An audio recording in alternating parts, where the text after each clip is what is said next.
Well, here we are, a lovely, bright, crisp and rather cold morning for another episode of Desert Island Tracks. It's a little while since I've done one of these, so I was really pleased when I had a chat to my next guest, and he said, oh yeah, I'd be happy to do that. So, say hello to Calum Johnson. Hi everyone, welcome to this lovely cold morning in Newcastle. It's actually quite beautiful.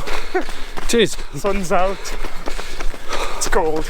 It's cold, so we've got a bit of frost and icy puddles to avoid, but it's really pleasant.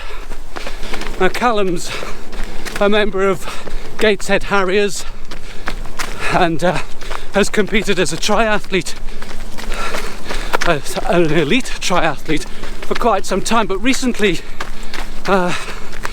retired from that to concentrate on distance running. And from what I gather, it's been quite a difficult transition for him. Not physically, but psychologically. Would that be true? Yeah, definitely. I think that would be fair. I think, for various reasons, the transition from triathlon to running has been quite tough mentally. Where do I start really? Beginning? Where do I start? I could talk all day. So I think, due to the pandemic, that was sort of one of the reasons why it made it more difficult. Just being able to sort of decide what I wanted to do, because, when the pandemic started, It's a bit easier. Everything sort of stopped, and it was like being stuck in no man's land. And I think a lot of athletes had a lot of uncertainty. Not just athletes, I think anybody. And that just made things really hard in terms of how are we going to sort of continue competing and training and sort of just live, really, because that's our livelihoods and that's what I do for a living. So I think, but in terms of stepping away from triathlon, it was a really hard decision, because triathlon's a sport I fell in love with about 10 years ago, and it's a sport I've grown to love even more the more I've done it, and to step away from that was really, really difficult actually. And I wouldn't say it wasn't an easy decision, but it was, I think, due to many reasons really, from a support perspective, and also just general, I think it was a tough decision. But I made the move to running, and I think it's paying off. But I'm a lot happier, enjoying training and racing a lot more now. And I think, as an athlete, like, that's what you really want. Like, first things first, before anything else. Happiness comes first, and I think, being a happy athlete and being content, that's when you'll get the most out of what you do. Just like anything really, happy workplace. I think that's a really important point, Calum, that it's really important in your job, whether it be working as an accountant or selling water filters like I do, or being an elite athlete, can't even say it. If you don't love it, you're doing the wrong thing. And so I think many people would often look at someone like yourself, as you were, and other elite athletes, and say, especially if they love running, wouldn't it be great to be able to do that all the time instead of having to go to work? Because work definitely gets in the way of a good run. What do you reckon? Oh, 100%. Like, it's not ideal when you have to go to work and you just want to go out running instead, or you come in from a run and all you want to do is lie on the sofa in front of the TV or go back to bed for a few hours. For me anyway, I think it wasn't that I lost the love for triathlon. I was starting to lose the love, and I wasn't entirely happy. And I think it's a difficult one, really. But I think, first and foremost, like, being happy. And I think for me now, I actually work part-time, and that has brought more enjoyment into my running than before, really. And I think a lot of people think, well, elite athletes, they get to run full-time and it's great, but running full-time and that being the sole thing that you do brings a lot of pressure and expectation, and I think it's about balance. There needs to be some pressure, there needs to be some expectation for you to perform well and to get the best out of yourself, but that has to sort of sit at a certain level and not get too much or too high, because that's when it becomes detrimental to your performance. And I think what I've got now is quite a nice balance between the two, and I think that's why, I'm hoping that's why my results have gotten better over the last sort of 24 months, and long may that continue. It's interesting you should say that, because I have an interest in coaching, having qualified as one fairly recently, and there were some athletes, obviously I've known of you for quite some time, after the last time the national cross country was run, which I'll come back to in a moment, but I followed your trajectory, should we say, in your distance running, and I certainly see it going in the right direction, and obviously you've got to keep pushing at that. But you mentioned working part-time. In terms of your training, how has that impacted you? And I'm thinking specifically here about some of the most important things you do in your training is your recovery. Yeah, so I mean, could go on all day about getting the right balance really between the two. There's a lot to it, and it takes a lot of planning. It's not something I just think of the day before and go, well, I'll do this here, I'll do that then. There's two sides to it, really. You have to plan, and for me, I plan months in advance. You have to adapt to that plan depending on the situation or what's going on at the time, and you have to be flexible, because you don't know how your body's going to respond or how you're going to respond mentally to the challenges that plan might bring. But for me personally, I'm quite fortunate in one respect, that the part-time work that I do is quite flexible, meaning that I can go in at more flexible times, and it very much does fit around my running and training, which is great, because that means I can plan a bit easier, and it actually allows me to maximise my recovery. Are your employers supportive of what you're doing training wise? 100%, yeah. That's yeah, good. Definitely, and I'm very grateful for that, really. And like I said, it comes back to having that option to work and just switch off from running.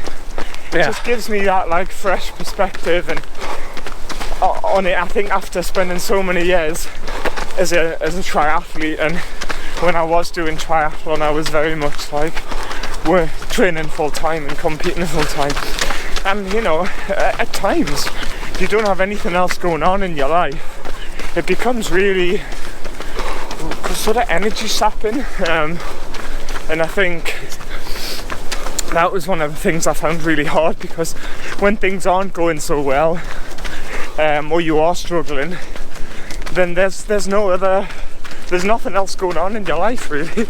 It's quite hard, because you do solely focus everything around just training and racing.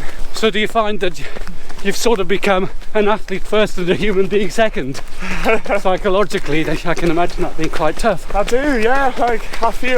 I almost feel human again, and I feel sort of more normal. And I mean, normal can be, many different things, really, but I feel more normal for me, that I have this balance, and you know, I'm able to be an athlete but also switch off from being an athlete.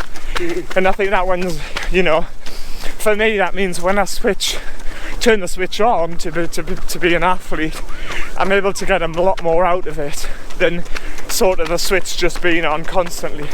And I think the best way to put it really, sort of, well, the way I like to see it is that, you know, you have that switch and you turn it on, and eventually the power's going to run down.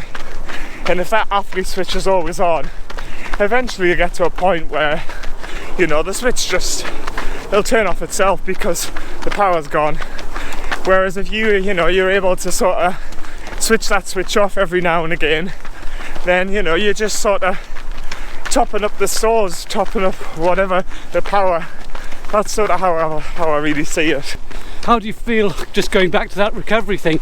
So you go out for a run and then you've got to go out to work. How has that differed? Yeah, I think it definitely is. You know, it is harder from a physical perspective. Like, I'm not going to bed after a hard session. I might be going into work, and you know, physically that might not be the best thing for recovery. But that's where, you know, the planning comes in, and that's where you have to look at the program and go, well, maybe if I am going into work, then, you know, that session shouldn't be pushed as hard as I usually would if I was going to completely sit on the sofa and rest after it. But again, it comes back to just listening to your body, and you know, I think, like, there's not just listening, there's understanding as well. Well, understanding, yeah, like listening and understanding, and that just comes with experience and over time. And for me, that's something I do every day. Like, it's something that just falls natural to me now, and it just happens. And it's something, like I said, I think about every day, and I'm able to use that in order to determine, you know, maybe what is the best way to go about this session, or what is the best way to go about sort of having to go into work or whatever. Oh, we've turned round now. We're staying on the more gravelly surface because it's so frosty on the tarmac. It's difficult to run and talk because you're worrying about falling over. Too much going on. That's right.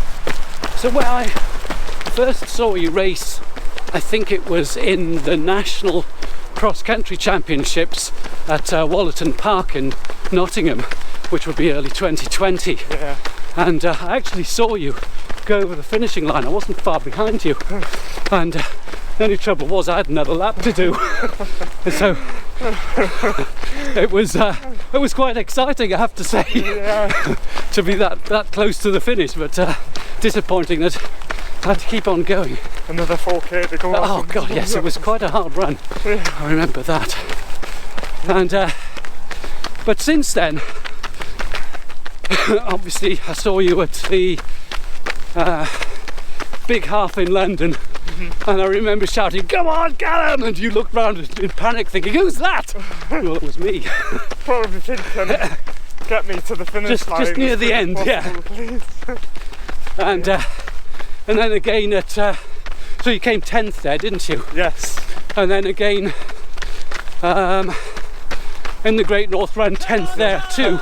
I was the team leader on the water station at the 12-mile mark, so I was screaming you on at that point as well. Possibly one of the hardest parts on the course. Yes. Well, you'd just come up the hill.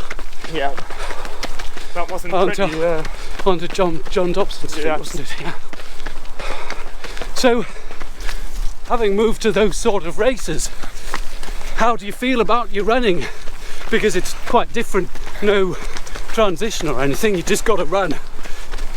Yeah, it's quite different, yeah, quite different than triathlon, a sort of different approach completely, in that, you know, I've had to sort of learn the craft really. I think I only raced my first half marathon this year in April, and I was very unsure of how. Was that Cheshire? Yeah, Cheshire. And you won that, didn't you?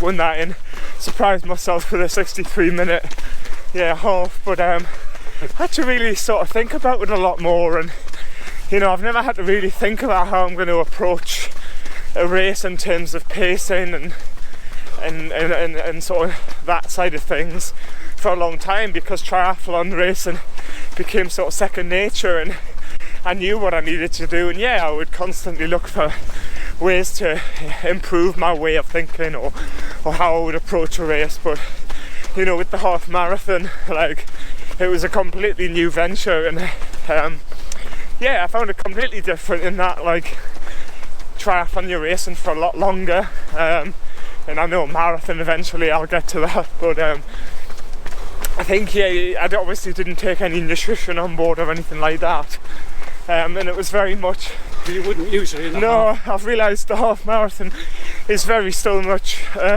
an all-out effort from the beginning.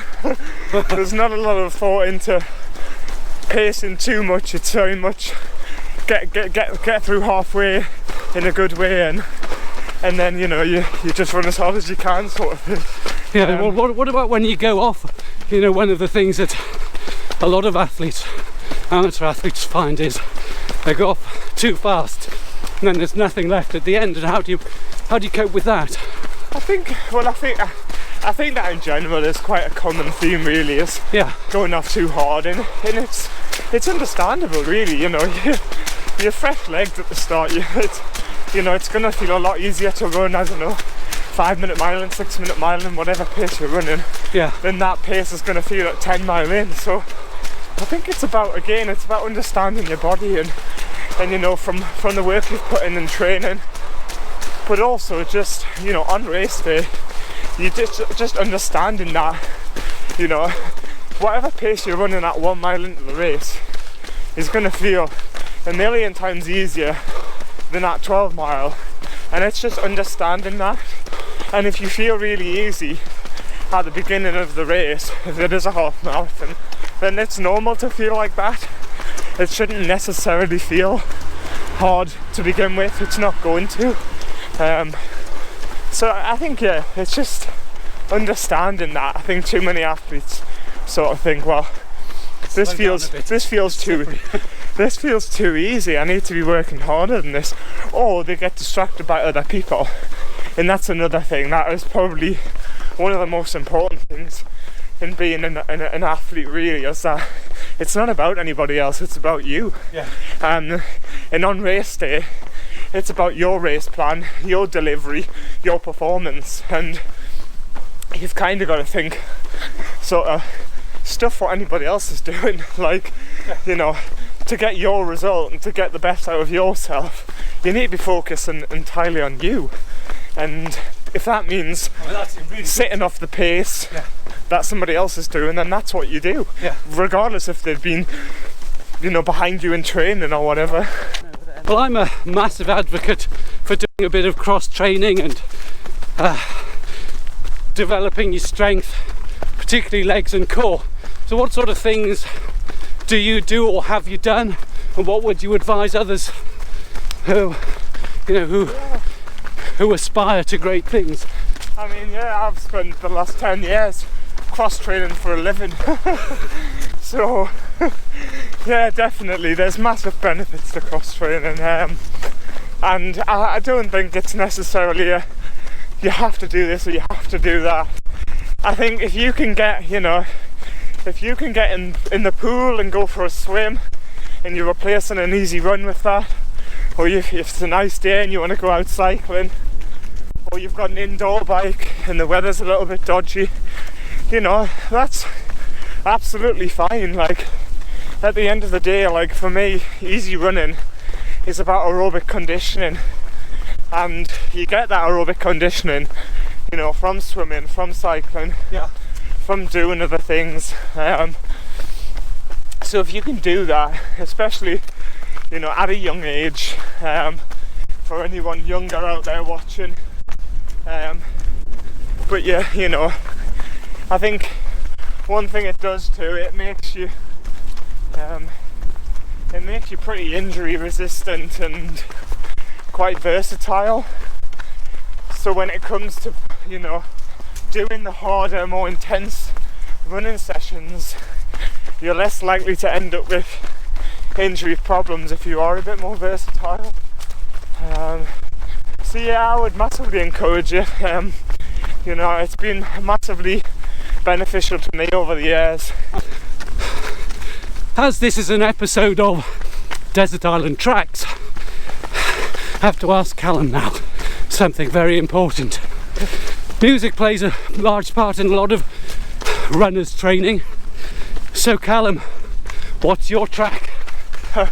My track is Nothing Else Matters. Originally by Metallica, but there's been a cover recently which I'm growing to, and I'm starting to like a little bit more. I'll not mention the artist, I'll let you find that yourself. Okay. But yeah, I don't know, the song just means quite a lot to me. Like, it's something I tend to listen to before races, and it gets me in a good frame of mind, sort of focused on me and sort of nothing else. And yeah, I think like that's one of the reasons I listen to it. Like, I'm sure if you listen to the lyrics, you'll find out why. And it's not that nothing else matters, but at the time for me, when it comes to race day, you know, I'm gearing my body up and mind up to be solely focused on just me, and that song sort of helps me get into that mind frame. Well, that's brilliant. Nothing Else Matters by Metallica. Here it is. Thank you, Calum. That's been a great day. Cheers. Thank you. So close, no matter how far. Couldn't be much more from the heart. Forever trusting who we are, and nothing else matters. Never opened myself this way. Life is ours, we live it our way. Hold these words I don't just say, and nothing else matters. Trust I seek and I find in you. Every day for us something new. Open mind for a different view, and nothing else matters.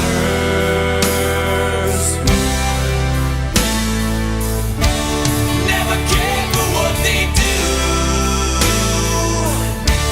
never cared for what they know, but I know.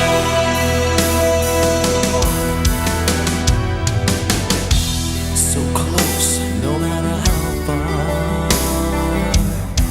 It couldn't be much more from the heart. Forever trusting who we are, and nothing else matters. Never cared for what they do.